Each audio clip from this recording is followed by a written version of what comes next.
Welcome back to the channel.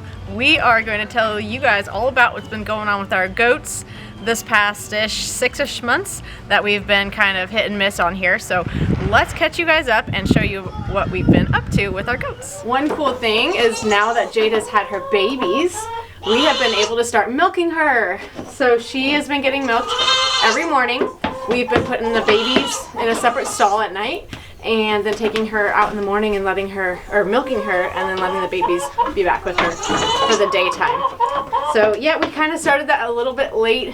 We started around the 3-month period, which we should have started more around 1 month. But I mean, we're still getting milk and I'm happy with that. Life was a bit crazy with our remodel around that time, and so we weren't able to add that to our schedule. But she's doing an amazing job, right Jade? It took her about 3 to 4 weeks to actually learn how to stand still on the stand and let us milk. And that, I mean, equally it took me about that long to figure out how to milk her. So it was a learning process for both of us, Jade. And now she just hops right up here and she's really happy to get milked and get all those treats while she's getting milked, because you get extra goodies. Yeah. All right, so the first biggest change is we've got these 2 new little girls in our herd. So Jade had her babies. Last we left you guys, Jade was pregnant, and we actually thought Stella was pregnant too. That's another surprise for us. Stella actually did not get bred, even though she was with a buck for 6 weeks. So that was okay. We were in the middle of remodel, and once these babies came, we were like, you know what? It's all right that she didn't get bred. But we did get 2 amazing little baby girls, 2 doelings. We have, come here. We have Fawn, which is one of Jade's babies. Oh my goodness, they're huge now. They're 4 months old and they think they're just grown. And then we have Willow. You say hi? And Willow is a little love bug. She will just cuddle and snuggle. But not right now because I want treats. They've got their super fluffy winter coat on, and I love it. I think they look like little teddy bears.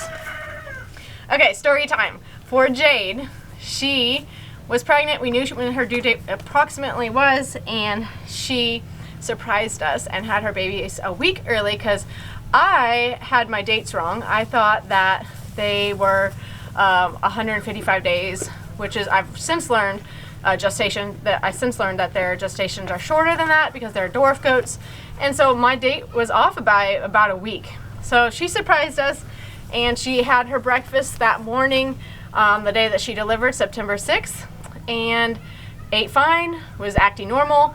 And by around 11:30, I think it was, when we discovered that she had had babies. So just a few hours later, she had had babies, and did it completely without any help, just went to labor and had them. And Eli actually found out that she had had her babies by riding his bike by the barn and hearing little tiny baby cries. It was so sweet. So we all came rushing in to see and found Fawn, are you going to check out the camera? We all came rushing in to see and found out that she had 2 little doelings, and we were making sure that they were trying to get my treats in my pocket. I tried to make sure that they were getting on to nurse, which they both did. We had just a tiny bit of a little scare with Willow. She had some like discharge. Her stool was like black and stringy, which I thought was unusual because Fawn's was not. But my amazing goat mentor, Morgan, she helped me out, helped calm my fears, and we were able to figure out that it was okay, and that within a couple days that had resolved itself and she was fine. But all over, Willow was just kind of a little bit more weaker when she was born. But we just kept a close eye on her and kept Jade and her baby separate from Stella, since Stella was a little bit of a turd and didn't want to share Jade with the babies. But we kept them all separate, and Willow caught up with Fawn, and they've both now little porksters, and they love to eat and they love to play, and they're just getting so big.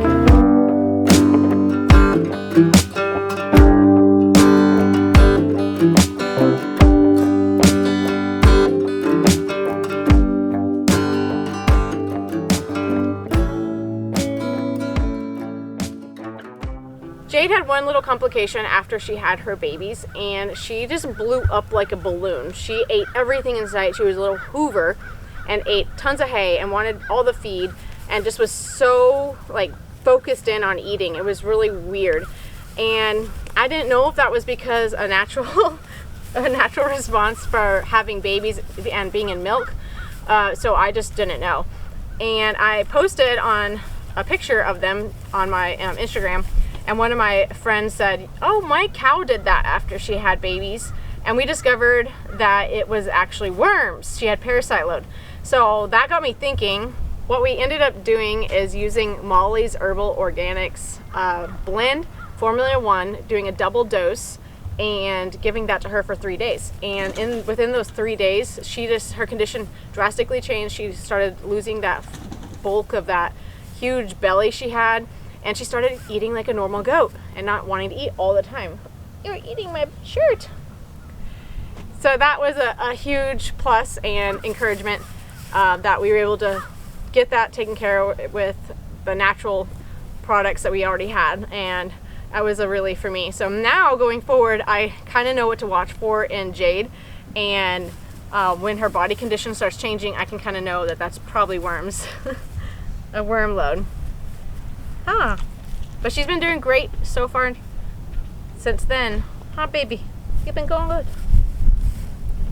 They just are food focused. So for both of the babies, Jade is polled, which means she does not have horns naturally. And with the babies, one ended up being polled, which was Willow. Willow ended up being polled, but Fawn wasn't. So she was starting to get little horn buds, and we had to, they're gonna try to eat the camera. We had to go take her to go get disbudded. Our goats are registered, so we do want to have them disbudded just so they have the sellability. And at that point, we didn't know if we were gonna keep them both or sell one or whatever, and we wanted to leave our options open. We ended up deciding to take Fawn to our mentor who we got our first girls from, and she was able to disbud Fawn for me. She warned me beforehand that disbudding was not a pleasant thing to witness and that it might upset me, and she was so right. It was so hard to watch. I definitely got teary-eyed and absolutely hated the whole process. I understand why people do it, but I had a hard time with it. Now Fawn, by the time we got back home, she seemed to be completely fine and okay with the whole disbudding process. She just had the little like marks on her head still for several weeks, but for me, it started making me have doubts about whether I was going to continue disbudding in our herd in the future, and I still really am undecided.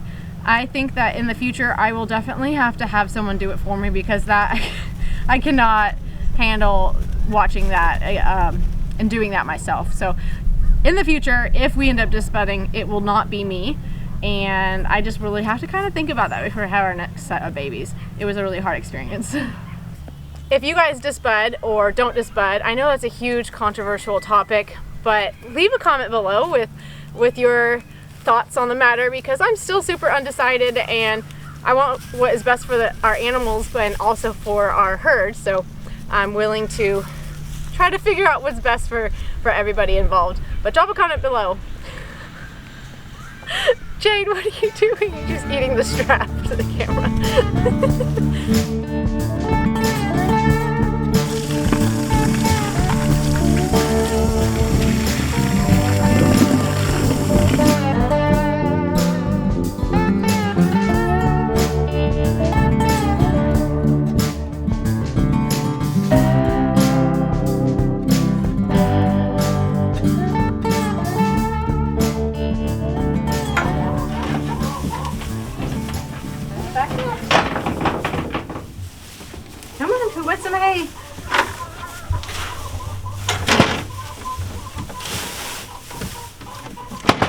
Okay, that's about it for catching you guys up on our goats and how we have been doing for the last 6 or so months with our sweet little goats.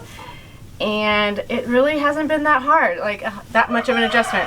I was a little bit worried in the beginning with jumping into having babies, but it really hasn't been that bad of a learning curve. And we've been really, really excited stoked about the whole process and having fun little babies on our homestead. Thanks for watching, and we hope to catch you on the next video as we talk more about how we have been homesteading and learning along the way.